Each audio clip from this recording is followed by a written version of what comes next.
My name's Tony Eades, I'll be your MC for today, so if you're sick of me already, you've got me for the whole day, so we're going to have some fun together between now and the end of the day, a lot happening. So marketing is a very big changing place, which is why we're all here to learn a lot more about what's happening in our wonderful world of digital marketing right now. If I go way back, 19th century Philadelphia retailer John Wanamaker said that half the money I spend on advertising is wasted, the trouble is I don't know which half. So we've heard about that. But then, of course, we bring in A/B testing now, so we have a better idea of what works and what doesn't work. Google engineers ran their first A/B test back in 2000 in an attempt to determine what the optimum number of results to display on its search engine results page would be. So that's where A/B testing started all those years ago. But now, of course, we have AI, artificial intelligence, but buyer beware. I found this little story about how things can actually happen and potentially go wrong. A leading brand, who will remain anonymous, created an artificial intelligence program to serve as a basic Twitter user account that could talk to people. So from these conversations, it would learn how to start chatting with these people and become a strong participant in the social media community. Unfortunately, abusive kind of users got hold of this stuff, and soon they began to converse with the program in ways to trick it to becoming racist, ignorant, and even cruel. Within a day, the program was tweeting things like, "We're going to build a wall and Mexico is going to pay for it." So they had to take the program down. So buyer beware, artificial intelligence could take on a world of its own. But we're going to be in safe hands today because we're going to learn a lot about that and more as we go through. Okay, so we're going to kick off with a little bit of what's happening in our digital marketing world right now. It is, of course, changing faster than ever. We're going to start off and kick off today's event with a bit of a kind of digital marketing trends kind of session here. I'm going to facilitate a little bit of a chat up here about what's happening in 2018. Marketing automation company, software company that is HubSpot, is taking a customer-centric approach, as you can see here, by building out this kind of thing that we're calling the flywheel. And it kind of makes sense that they're using data as they move forward to kind of track engagement and drive engagement across the whole buyer journey. And talking to, and we had a bit of this yesterday, an audience of one instead of an audience of many. So obviously it makes sense as we become more customer-centric. It also makes sense in the digital disruptive world that we live in right now when we think about big companies like Uber, who are dominating the kind of personal transport market in 570 countries, and they don't own any cars. And then you've got, of course, Airbnb with 150 million users worldwide, owning no real estate. So a lot of digital disruption happening in our business market. And then also we have a changing market. This is my millennial slide that I like to put up, sort of looking very intuitive about what's going on in this room right now. But obviously we have a mixed market of baby boomers, Gen Xers and millennials. Roughly at the moment, and that dynamic is changing, of a third, and a third. So when we're marketing our message out, we now have to think about 3 different types of markets and how do we engage with them, which obviously makes it a lot different. And that's probably what's driving our conversations, or what we call conversational marketing, which is building up. And things like WhatsApp, WeChat, Messenger, and of course Viber have now come together to boast having more users than the social media platforms combined of Facebook, Twitter, Insta, and LinkedIn. So as you can see, there's a lot of stuff happening.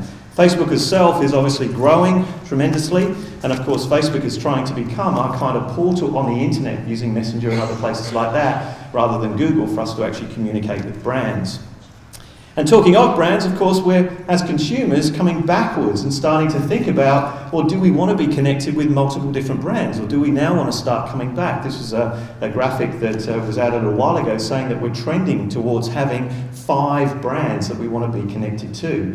And the challenge for us as businesses is, are we one of those 5 brands? Because if we're not, we're going to kind of miss out on kind of what happens as things move forward. So there's a lot happening, and then of course conversational marketing is demanding that we have a 24/7 always on brand, and we discussed this yesterday as well. So this is why we're seeing now in our marketing things like live chat and chat bots, so that we're able to kind of automate and enhance customer service and brand experience. So this is becoming more and more important.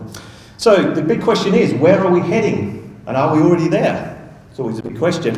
And what comes next? So to deep dive on the latest industry insights, trends and predictions for the future, we're going to have a very interactive panel. Please welcome to the stage, from HubSpot, Senior Marketing Manager ANZ, Alyssa Hudson.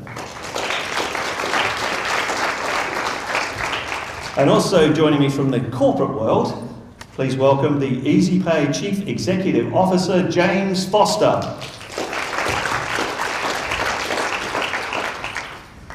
So, a little deep and meaningful fireside chat on what's happening. Well, in the next half an hour, we're going to have a chat, and you guys are going to jump in if you have any questions and stuff like that. So, to kind of set the scene, let's start with you, Alyssa. Let's put you on the spot here. Is there such a thing in this world of digital as non-digital? Let's talk about like the outbound. Does outbound exist still? I know in HubSpot's world you call it inbound marketing and outbound marketing, traditional outbound marketing. Is there still a need for outbound marketing? And if so, how do you connect that with your digital efforts?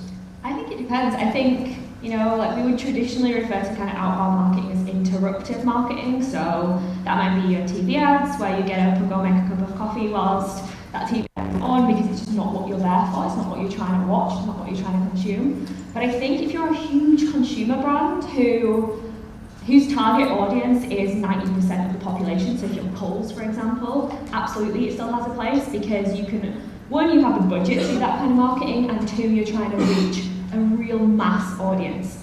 Whereas if you're HubSpot, for example, in our marketing, we do not do TV ads, billboards, that kind of thing, because our target market, our buyer persona is much more narrow than the vast majority of people who are going to be consuming those kind of ads. It's just not useful for us, and also it's not measurable. So there are ways that you can connect the dots between offline and online marketing, but you never really get the full picture. So I think it's really a case of like, what are you trying to achieve as a business, who are you trying to target, what kind of budgets do you have, and just weighing it up. The answer is always kind of, it depends, I think. But I think you want to be going for value-added marketing above anything, really. If you're a Coles, doesn't really apply to you as much, but I think for most of us here, inbound marketing is probably the best route to reach who you're trying to reach and add value. And I think it's interesting because you say about measuring. That's probably one of the biggest challenges for outbound, is being able to measure the effectiveness of outbound, where it's so easy to do in the digital platform. James, you're CEO of a business, so how much of outbound plays a role in your marketing?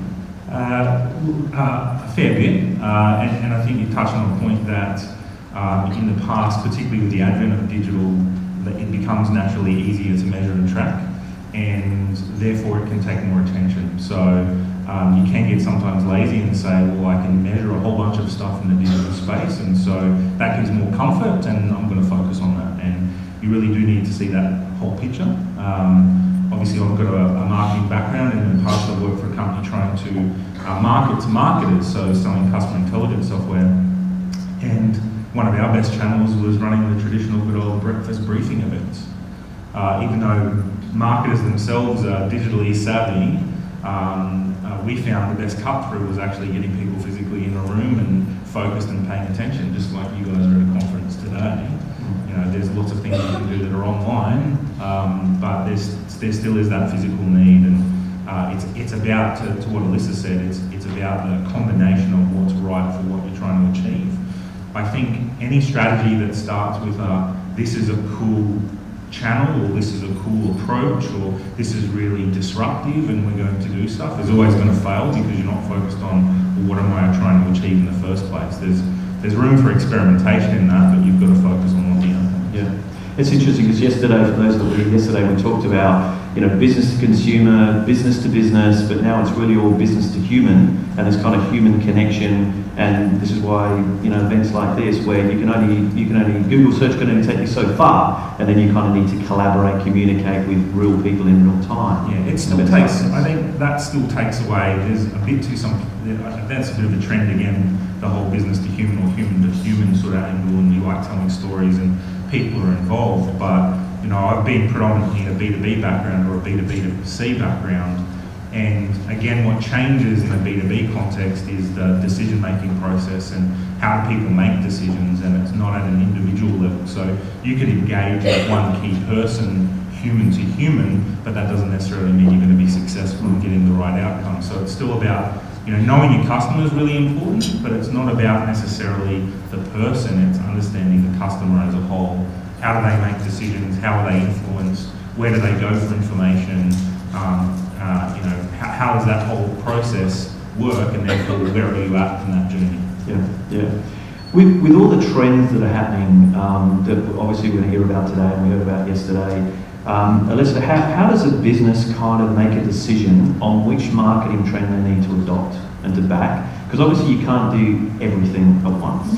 I think echoing that point, like you need to start with what you're trying to achieve as a business, and you need to work backwards from that, figure out what marketing metrics and goals are going to help you to achieve those kind of revenue goals, and then decide if there's a trend or something that can help you get there, that you can run some quick, scrappy, cheap experiments with to see if it's viable for you to invest in. I think, you have to take everything with a pinch of salt. If Gary Vee is telling you to go, you absolutely must go and do this, like, he's not in your business, like, he doesn't know whether you should do that or not. So that you've got to ask why for everything you're doing. It's like, don't jump on a trend just because it's a trend and everyone's telling you should. You need to evaluate it through the lens of like your business and what you're trying to achieve. And that's the best way to decide whether you should or shouldn't start doing something. And I think, again, like adopting these trends, you want to start small and scrappy, like run a quick little experiment, don't invest much budget or time up front, and see how it shakes out against your control. Like, what are you testing it against? What are you trying to improve? Whether it's a channel or a technology or whatever that might be. Run a quick, scrappy, cheap experiment is the best place to start if something's looking like it might be valuable for you.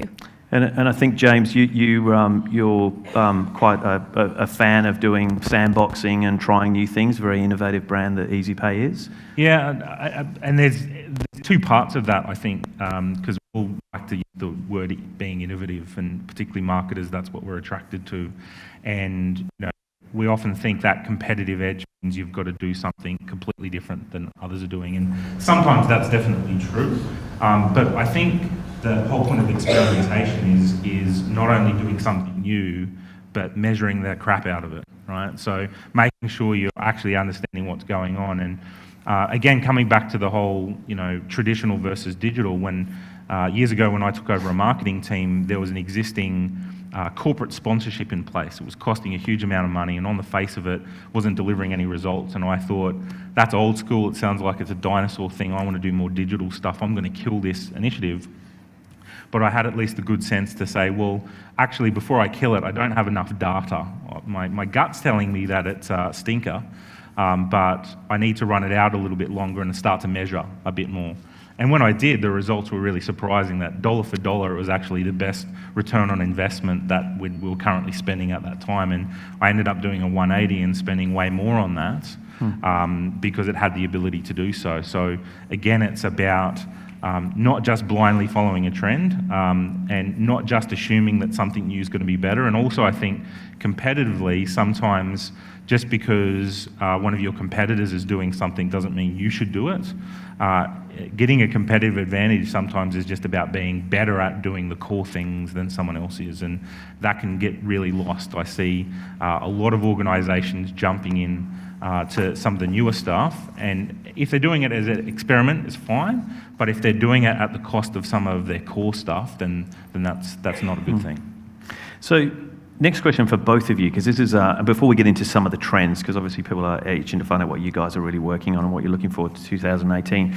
But a big question is early adopter or not? All these trends come out, and I know you guys have maybe a difference of opinion here, which is going to be good, but do you jump in early, get in there, you're the early adopters to some of this new technology and these new trends, or do you just kind of sit back and wait a little bit until they iron out the bugs?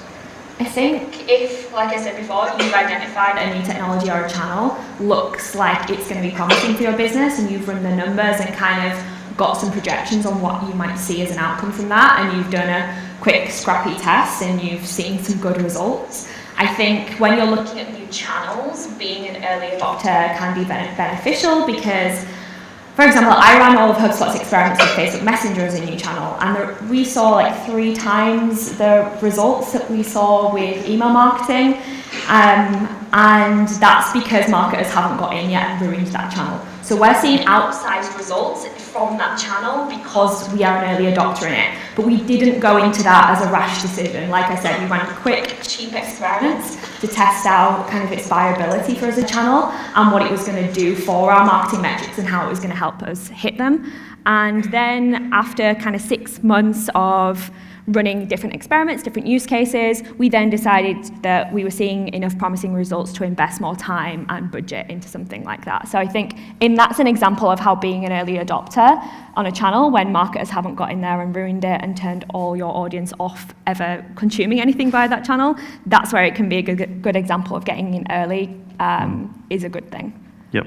James, a bit more cautious as a business? Or? Yeah, well, obviously, I mean, EasyPay, we're a fintech, so we're not the slow, cumbersome, large sort of financial services sort of legacy environment. So we've got an ability to move quickly and to test new things out. But purely from a commercial sense, it's as I said, you've got to get the basics right. Also, in that concept, I think to extend from what Alyssa said around channels. You've also got to be really aware in a business of what else you need, right? So, for us, we were finding we've been ramping up our digital marketing activities, and at the moment, AdWords is working well for us, right? And SEO is working well for us in a traditional sort of inbound context that's lower down in the funnel. People are looking for a solution, they find us. And going out to, say, other channels, and we've been ramping up activity on LinkedIn, is not working as well for us at the moment because the missing piece is content, right? And obviously, I'm sure you guys heard yesterday, you heard today, and that's a big part of any digital marketing strategy these days, and a big part of inbound is you need relevant content. And so you can sometimes go a bit too hard and fast just at looking at a particular channel without recognizing, well, what are all the other pieces of my business that I need to have in place? So you've got to be careful that you don't go too quickly, and also by the same token, not write off something because you don't have all of the end-to-end pieces together. When we're in a better position to have better content to share with our audiences, then that means there's probably going to be more investment for us in certain channels over others. Yep, fantastic. So let's talk about trends, which is why we're here. Trends in terms of, 2018 is almost gone, so we're obviously going to be looking at what we're doing for the rest of this year and into next year. Just to kind of put that semi-crystal ball out there, which doesn't have to be that far in the future. Let's start with you, Alyssa. What do you kind of work? You mentioned Messenger. Chatbots is becoming a big thing in terms of conversational marketing. What else are you kind of seeing trending? I think rather than channel or technology, there's an underlying thing where I feel like the businesses that are going to win out at the end are the ones who are optimizing for convenience. As consumers, as humans, we are incredibly impatient, and increasingly so. New technologies have enabled us to get what we want when we want it through the channel of our choice. And I think that if you're a business that's not optimizing for kind of convenience and to meet people where they are and meeting their expectations in terms of how quickly you respond to them, how good their experience is with you as a business, how easy it is to do business with you, I think if you don't optimize for that, you're going to lose the interest of your audience very quickly, because there are a ton of companies that are doing that very, very well. And I think your channels and your technologies layer on top of that. So it's like chatbots, for example, they optimize for convenience, because if someone's trying to contact you as a business out of hours and you've not got a human there to deal with them, they still want an answer. They don't care that you're not online. And a chatbot can help supplement that and help you meet those expectations of the business. So I really think it's about understanding the expectations of your audience and building on what kind of trends you follow on top of that. But I think, generally speaking, a trend is, I don't even know if you would call it a trend, just people expecting immediate answers from you as business, expecting their dealings with you to be frictionless. And I know I was just going to say, so obviously from HubSpot's perspective, having this kind of MarTech platform that now covers the buyer journey from end to end. So you've got the marketing hub, the sales hub, and then recently now the service hub, which is sort of coming into play, is to be able to have, I suppose, software helping you do some of the heavy lifting. So you can't be everywhere anytime, 24/7. Exactly, and you need to be able to connect the dots between that customer journey, which having kind of an all-in-one, having all your systems, all your tools speaking to each other in a really seamless way allows you to provide a contextual experience. So if someone's kind of called your support line and had a conversation with a support rep or whatever that customer service person is, and then they live chat with you later on your website, you need to be connecting those dots. How annoying as a customer to have to explain yourself all over again. And that's why it's important to have your services technology connected to your CRM, connected to your marketing technology in case that person has also messaged you in Instagram or on Twitter. You need to be able to connect those dots to provide a convenient, frictionless experience for someone.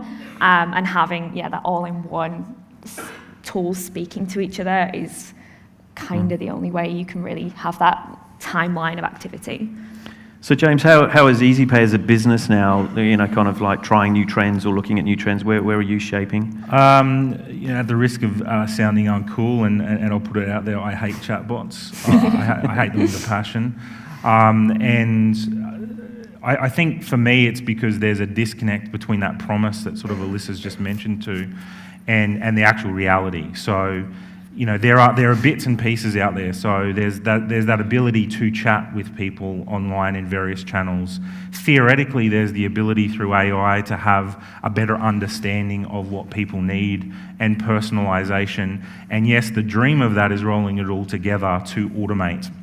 Now, some people, to be honest, don't actually have that intent of giving the customer a better experience. A lot of chatbots are around automation are quite frankly just about lowering cost. So it's about efficiency and cost drivers, not actually improving customer experience. And again, to my previous point, I think there's a lot of businesses out there that have implemented either chat, not even chatbots, but chat full stop, and then chatbots that have a really negative customer experience. So you engage with them, you get no answer, it's the stupidest bot in the world, it's far too simplistic, there's no value-added benefit, and in fact, it actually can decrease, right? I personally enjoy online channels, and if someone's got chat, even with a representative, I'm going to use that as a preference to picking up the phone.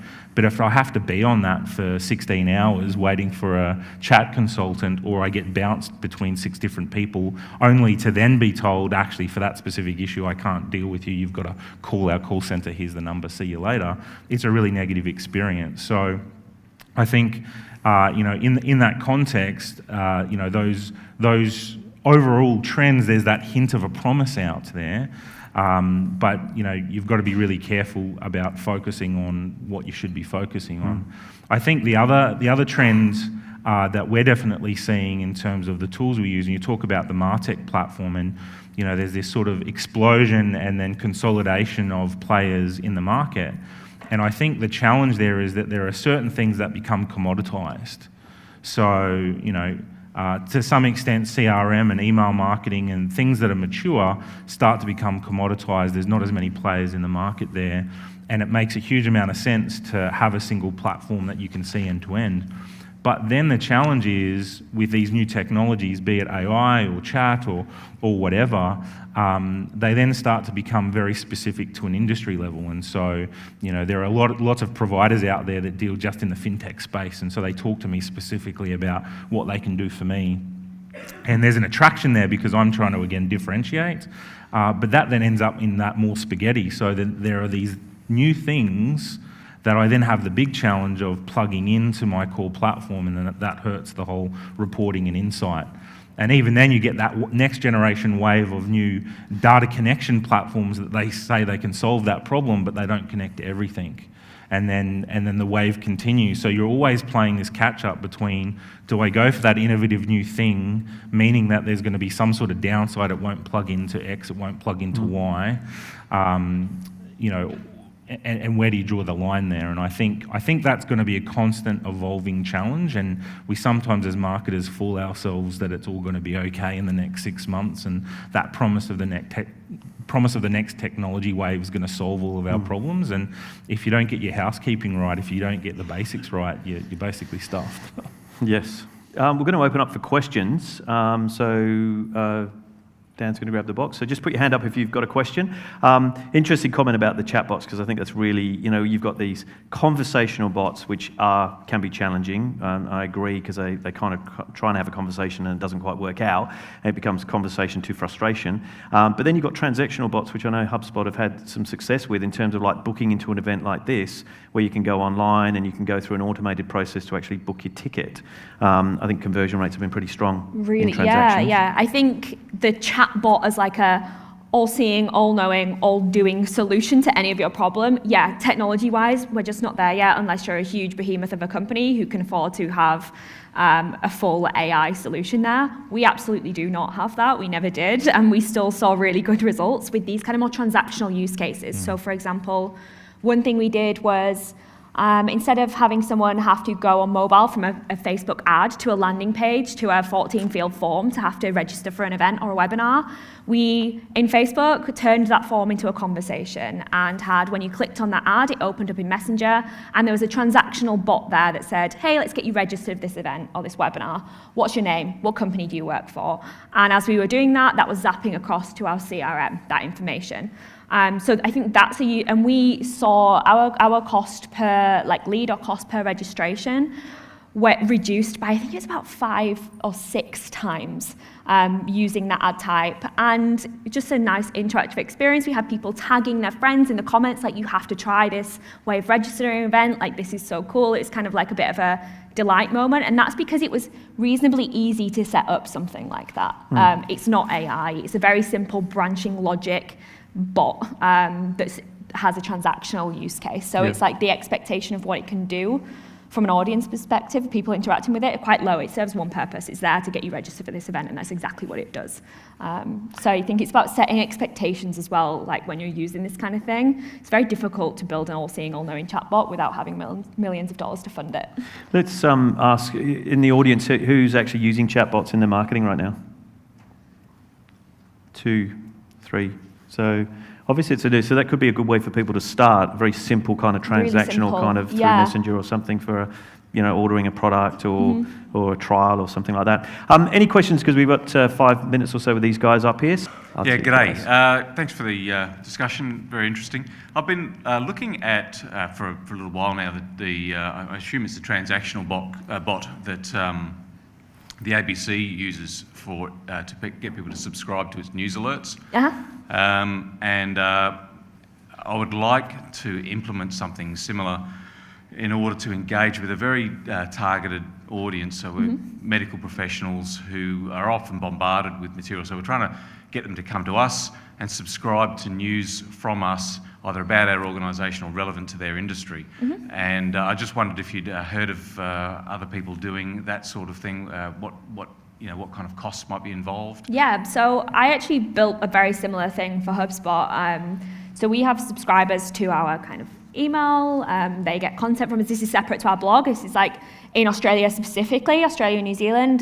They get ebooks, webinars, that kind of thing. You might have received them. We basically did a 6-week trial where we set that up where you could subscribe via Messenger as an alternative to get more like instant updates. And we wanted to see on our end if, one, people were interested in it as a channel, and 2, if it would be any more successful for us in terms of cut through, like open rates, click rates, people engaging with that content, than email, which for most marketers is a declining or plateauing channel just because of the amount marketers gone in and abused it, really. And that was super easy. I am not anywhere near to being a developer, could not be further from it. It's very simple, you just sign up to one of the free chatbot building softwares like ManyChat or Chatfuel, and you build out a simple branching logic. You can tag up people if you want to segment that audience by interest or whatever. You can attribute tags to them based on their responses to the chatbot. Really, really easy to set up. And you can have, say if you've got a blog and you're producing content that you want people to subscribe to, you can have a button on there saying subscribe via Messenger. And weekly or however often you push out your content, you can send it to that subset of people via the channel that they've chosen to receive it. And what we saw in terms of engagement rates absolutely dwarfed email. We had, I think it was a 79% average open rate in this 6-week trial period of people who self-selected to get the content via that channel. Whereas email, we see about a 32% open rate. Click rate, same, it was 13% in Messenger, 2% in email, kind of pretty standard for email. So yeah, I give it a go. It's pretty easy to set up. It's free to set up as well. And if you're a mere mortal like me, you can definitely do it. You don't have to be a developer. You don't need to be a developer. No. Yeah, just jumping in there, and I feel like I'm the curmudgeon-y one at the end of the panel, but I'd also say, and I'm sure you're already doing it, is just make sure your audience is in that channel and uses that. So we recently did a bit of a review of our segments, and we had a particular segment, and I come back to we were looking at ramping up LinkedIn, and we just did a sanity check with a segment of our existing customer base, and only 14% of them were on LinkedIn.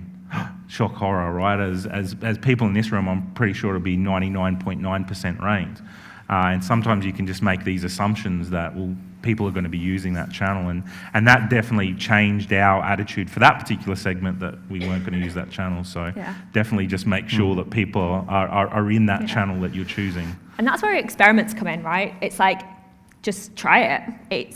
If it's low cost and low time to set up, try it, run a quick test for like 6 weeks like we did. Didn't take a ton of my time to be able to do that or manage that, but it then, if it shook out that like, yes, this is a viable channel for us, but like for you, it might not. And then, you've not wasted too much time, budget, energy into that channel. You run these quick little tests to see if it's going to be useful for you or not, and kind of test those assumptions, like you say, like actually look into what's happening there.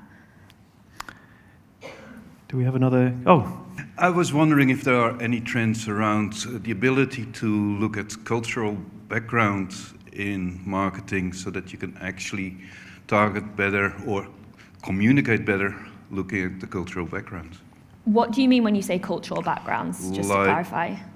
Like our audience, we're a ski resort in New Zealand. We have New Zealanders that we want to interest or be able to talk to them in their language, and I'm not talking in English or Hindi or whatever, but purely looking at their background, that they understand what we're trying to offer. So are there any technologies that are emerging from perhaps AI that they say, okay, this is a better approach to bring our message to those backgrounds? I guarantee you there's a startup that's doing it.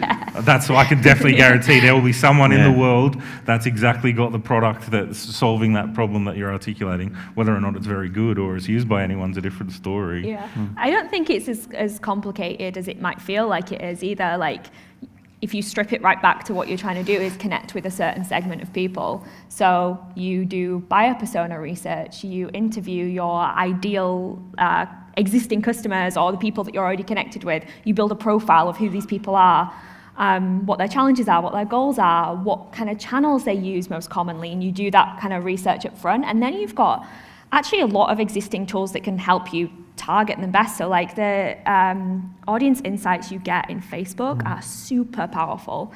And you can build like lookalike audiences off the back of your existing customer base to target those people.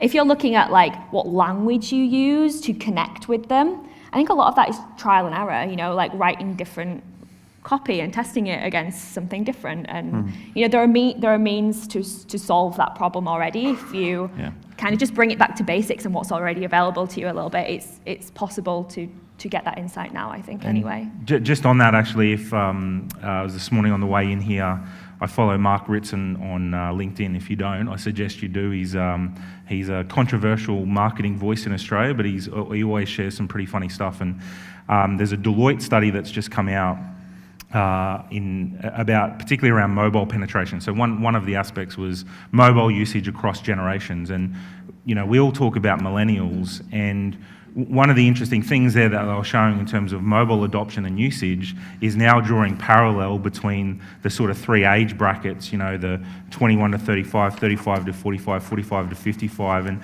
so they've come up with this new term of trying to combine millennial, Gen X and Gen Z, of millennial XZers or some stupid name like that. Or as Mark Ritz had put, another way to describe that is adults, right? And so there is actually this challenge with hyper-personalization and segments of one that sometimes you look at it and go, actually there's a pretty common thread, particularly of who you're trying to sell to. So you can actually go really the other way a bit too far and make too many assumptions that there is this clear difference. And we like the story, and it's sort of sticking with us that, millennials are different. And that might be true in some cases. And as I said as well, how your audience uses certain channels, you need to understand. But I think there's also that gotcha sometimes that we just assume that everyone, there is this stark difference.